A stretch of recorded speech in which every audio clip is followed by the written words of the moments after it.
Really, it is an honor to be among some of the most brilliant minds of our age, beautiful minds, I used to say. I know that your life work is a testimony that the greatest achievements in the world begin with one thing, and that is a curious mind. And probably by seeking truth, curiosity leads to discovery, and discovery to progress. But curiosity, in my opinion, is nurtured by an environment that allows it to breathe.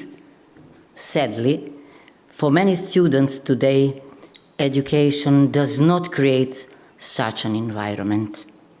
Instead of a spark that turns into a creative fire, education has become a mold for mass production of diplomas. I'm speaking about some countries, not in all countries. This is due to the fact that we are standing at a crossroads. On one side, we have the old Prussian model of education still living, that was designed 200 years ago for the line world of the first industrial revolution. It was built for the factory line and the military barracks, focusing on standardization instead of creativity, criticism, and obedience instead of inquiry. It treats students like tabula rasa, waiting to be filled with standardized facts. But the world has dramatically shifted. We already live in the fourth industrial digital revolution, a dynamic symbiosis of the physical, digital, and biological worlds. This is an era of smart systems that make independent decisions to achieve perfection in production. While the old world was somewhat rigid and linear, our world is interconnected and digitalized. A shift in the world requires a shift in education. This requires looking at reality through the eyes of the new generations. Most of us here probably belong to analog generation, but the students in my classroom are part of the digital audiovisual generations. These are children who use iPads before they can even walk or speak. They swim through the internet like fish in the sea. To them, a world without digital connection is unimaginable. This creates a mismatch. We are an analog leadership trying to manage a digital generation. Strange. These young people are not looking for long ex-cathedra lectures or books of a physical library. They have the global digital library in their pockets. They are learning differently. They are taking online courses from the best universities in the world and are watching short tutorials that explain complex concepts in a couple of minutes. They aren't just changing what they learn, but also how they think. Education is no longer a one-way street. It is no longer just the teacher speaking to the student. It has become a dialogue. It is now the teacher, the student, and artificial intelligence. This new neural network of education is unavoidable. We used to think education was about downloading facts and into a brain. However, a smartphone can hold more data and facts than all of us combined ever could. This means that the focus of education must shift from memorizing to critical thinking. According to the World Economic Forum's Future of Jobs report, 50% of all employees will need reskilling by the end of this decade. The most valuable skills are not memory or obedience, but analytical and creative thinking. Artificial intelligence is part of the new model of education.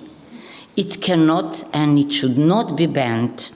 However, it should be regulated because it comes with risks, the greatest of them being dependency. History shows us that when few have monopoly on knowledge, then many are left behind. Let me borrow an illustration from literature. In Umberto Eco's famous novel, The Name of the Rose, the medieval monastery is a symbol of the old feudal state.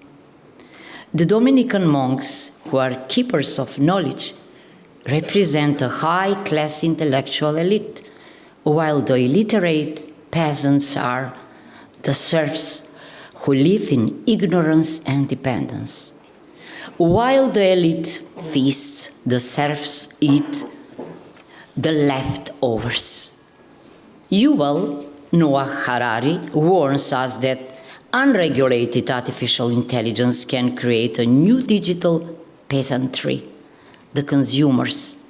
If we draw a parallel to Yanis Varoufakis' concepts of techno-feudalism, we will see today's caudalist replacing the old feudal lords, while the digital consumers are the cloud serfs. And just as the monks used the labyrinth library to hide their secrets and preserve the status quo, modern technology lords use codes and algorithms. Why? To control behavior. If we are not careful, our societies will become a sharp wealth pyramid. A tiny minority at the top will own the algorithms and the robots, while the vast majority at the bottom will have no power or relevant skills. This leads to inequality, job loss, and social injustice and unrest. But this dark future is not inevitable. I believe that the antidote is how we redefine education. If artificial intelligence knows us better than we know ourselves, education must stop focusing on information, which AI has, and start focusing on mental stability, emotional intelligence, and ethical and moral discerning, which AI lacks.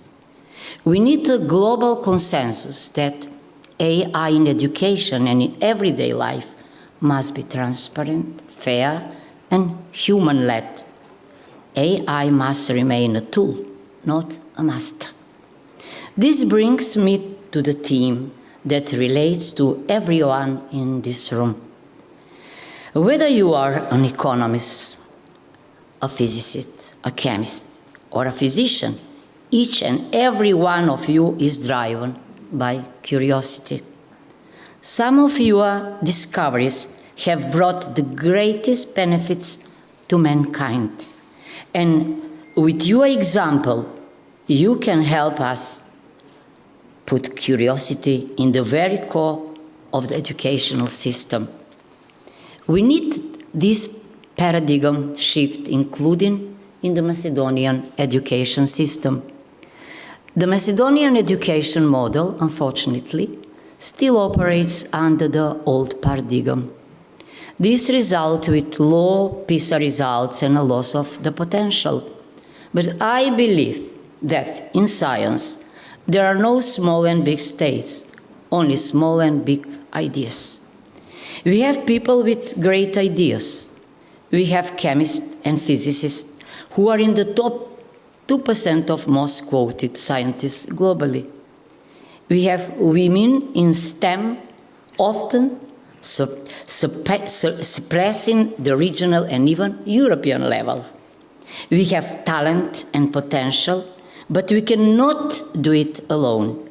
We need your support, your ideas, most importantly, your advice. The Macedonian Academy of Sciences and Arts, our universities and faculties are open for cooperation in research and development projects that could benefit us all. Thank you.